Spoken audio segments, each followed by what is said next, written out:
Sox are 8-2 at least in their last 10 games. Based on that, do you still think they could be a playoff team? Like on a scale of 1 to 10, what would you say?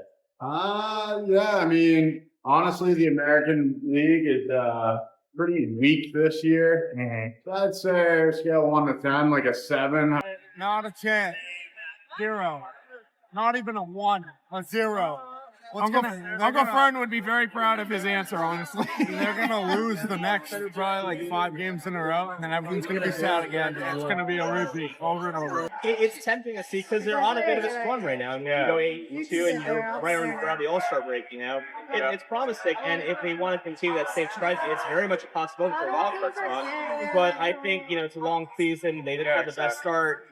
You know, I was at a hotel near Fenway, and a guy was calling the front desk and said, man, I don't know if you're ever going to have to worry about any playoff games. I think you're going to be totally fine with whatever you got there. And that's what I heard, and I've not learned more from the podcast. So, but I'm from here, so I would say yes. I believe right now we're 4 games back out of the last place wild card spot. So, you know, anything can happen if ownership and Craig Breslow decide to be contenders and make a couple key additions. 1 to 10, I'd probably give it a 3. Not a ton, but they're still not that far out of the wild. Go on that streak, they can beat the Yankees. No. I think probably the question of the hour, Jaylen Brown shockingly traded. I hate everything about it. He's not... I think me and other people have compared it to, at least for the Red Sox, at least the Mookie Betts trade. And both of them, you're trading homegrown talent. Right. If you had to pick which one seems worse to you? They're both really bad trades. Very bad.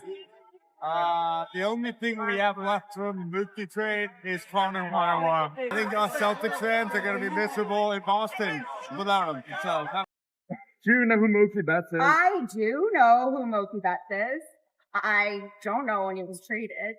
I didn't know it was a scandal. And I learned about Jaylen Brown this morning on the Today Show. So I would say the Jaylen Brown one seems a little bit more pertinent to my life. Yeah. What with it being still occurring. And he seems jaded. Plus, I like going to Celtics games. And we just threw him away. We just got rid of him. I mean, it seems like they got rid of him out of nowhere and they didn't get the best return that maybe they could have for him. They were going to trade him. That seems like a poor business decision then. Honestly, the Mookie one at that time, I absolutely hated it. But I will say, I believe this Jaylen Brown trade is far worse. We'll see how it plays out. Mm-hmm. But, Jaylen Brown's basically at the prime, the peak of his career. I will say both of them are very shocking in their own unique way. Now, it's unfair for me to say which is worse or better, just because of pure semantics and how the trades, what the returns were. But if you had to really pick one right now, Mookie Betts might be the worst one if you think that, because when the Red Sox dealt him, maybe they had a vision and maybe he'll win a championship, reduce and come back, in Boston. He ended up signing long-term with Los Angeles, and now they win more over there. And now it's looking like it's kind of backfiring on Boston. I mean, it's probably recency bias, but I'd definitely say Jaylen Brown. Like, just the return you get. It's almost like they're definitely going in for cutting the cap.